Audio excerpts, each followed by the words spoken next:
இன்னைக்கு தோட்டத்தில் மக்காச்சோளத்துக்கு தண்ணி பாய்ச்ச போகிறோம். அந்த வீடியோ தான் உங்கள் கூட ஷேர் பண்ணிக்க போகிறேன். நம்ம வீடியோ பிடிச்சிருந்தா லைக் ஷேர் சப்ஸ்கிரைப் பண்ணிக்கோங்க. பக்கத்தில் இருக்க பெல் ஐக்கானை கிளிக் பண்ணி ஆல் என்ற ஆப்ஷனை கிளிக் பண்ணிக்கோங்க. இப்போது நம்ம தோட்டத்துக்கு கிளம்பியாச்சு. வீட்டிலேருந்து தோட்டத்துக்கு வர கிட்டத்தட்ட ஒரு 10 நிமிஷம் ஆகும். தோட்டத்துக்கு வந்து மோட்ரு ஆன் பண்ணி தண்ணி பாய்ச்ச ஆரம்பிச்சிட்டோம். 9 மணி தான் ஆகுது. ஆனால் வெயில் பார்த்திங்கன்னா 1 மணிக்கு அடிக்கிற மாதிரி அப்படி சுள்ளுன்னு அடிக்குது. வெயிலே தாங்க முடியலை. அதுலேயும் இந்த சோளக்காட்டு வெக்கைக்குள்ளே தண்ணி பாய்ச்சறது ரொம்ப கஷ்டங்க. இப்போ தண்ணியும் வெயிலுக்கு வந்து இழுத்துட்டு நல்லா கொஞ்சமாகவே வருது.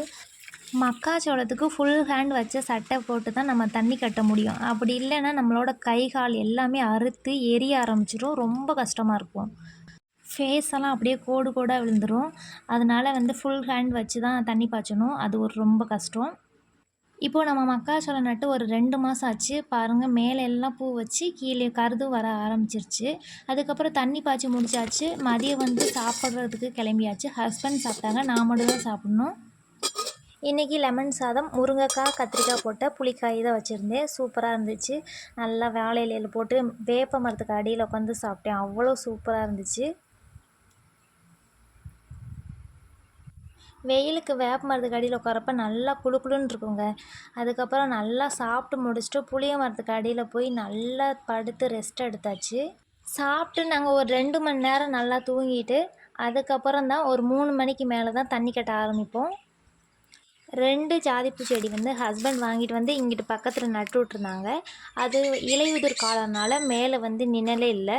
ஆனால் இப்போ பார்த்திங்கன்னா வேப்ப மரம் ஃபுல்லாக நிழல் வந்து செடியே வளராமல் அப்படியே இருக்குங்க. நட்ட மாதிரியே இருக்குது. இப்போ நட்டு 2 மாதம் இருக்குது. அப்படியே தான் இருக்குது.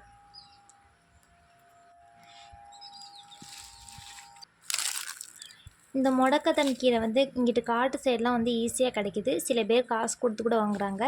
இந்த முடக்கத்தான் கீரை சாப்பிட்றப்ப பார்த்திங்கன்னா கை கால் வலியெல்லாம் இருக்காதுன்னு சொல்லுவாங்க. எங்கள் வீட்டு பக்கத்தில் ஒரு பாட்டி மட்டும் கேட்பாங்க. அவங்களுக்காக நான் வந்து போகிறப்ப ஃப்ரெஷ்ஷாக பறிச்சிட்டு போவேன். அதுக்கப்புறம் நாய் பார்த்திங்கன்னா நாங்கள் தண்ணி பாய்ச்சறப்பே இடையில வந்து விளாண்டுக்கிட்டே இருந்துச்சு. அதுக்கும் வெயில் தாங்க முடியலை. நல்லா சகதியில் போய் பிறண்டுட்டு வந்திருக்கு. இங்கே பாருங்கள். அதுக்கப்புறம் பார்த்திங்கன்னா ஒரு ஈவினிங் ஆயிடுச்சு. இப்போ ஒரு 5 மணி ஆயிடுச்சு. இன்னமும் தண்ணி கட்டி முடிக்கலை. இன்றைக்கி கொஞ்சம் கட்டணும், நாளைக்கு ஒரு 2 காடு கட்டணும். மொத்தம் நம்ம 7 வயல் போட்டிருக்கோம். அதில் நாங்கள் 2 பேர் தான் தண்ணி பாய்ச்சிரும். டைம் ஆயிடுச்சுன்னா நாங்கள் வீட்டுக்கு கிளம்பிட்டு காலையில் வெள்ளனா ஹஸ்பண்ட் வந்து கட்டிடுவாங்க. முன்னாடி மல்லிகைப்பூ செடி போட்டிருந்தோம். அது நல்லா தண்ணி விடவும் நல்லா தழைஞ்சி வந்திருக்கு. இப்போ அதுக்கு மேலே உள்ள கொழுந்து எல்லாத்தையும் நம்ம மேலால் கிள்ளி எடுத்துட்டு அதுக்கப்புறம் கீழே பார்த்திங்கன்னா ஏதாவது உரம், பொட்டாசு, ரெட்டை யானை இந்த மாதிரி கொஞ்சம் உரம் போட்டிங்கன்னா நல்ல பூச்செடி ஃபுல்லாக சூப்பராக மொட்டு வைக்கிங்க. இந்த டிப்ஸை ஃபாலோ பண்ணிக்கோங்க. அவ்வளோ சூப்பராக இருக்கும். நான் இதே மாதிரி மல்லிகைப்பூ செடி பார்த்திங்கன்னா தோட்டத்தில் நிறைய இடத்துல இருக்குது. அதுக்கப்புறம் ஓரளவுக்கு தண்ணி கட்டி முடிச்சிட்டோம் எங்களால் முடிஞ்ச அளவுக்கு. அதுக்கப்புறம் நாங்களும் வீட்டுக்கு கிளம்பலான்னு சொல்லிட்டு வீட்டுக்கு தேவையான கருவேப்பிலை போய் பறிச்சிட்டு வந்துட்டோம். இப்போல்லாம் கருவேப்பிலை கிடைக்கிறதே இல்லை.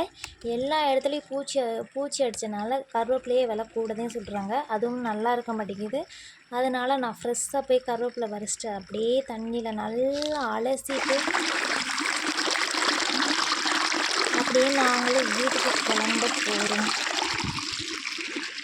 காலையில் ஒரு 9 மணிக்கு வந்தால் சாயங்காலம் 7 மணிக்கு 8 மணிக்கு தான் எப்பயுமே வீட்டுக்கு போவோம். அவ்வளோ நேரம் ஆயிடும். பாய்.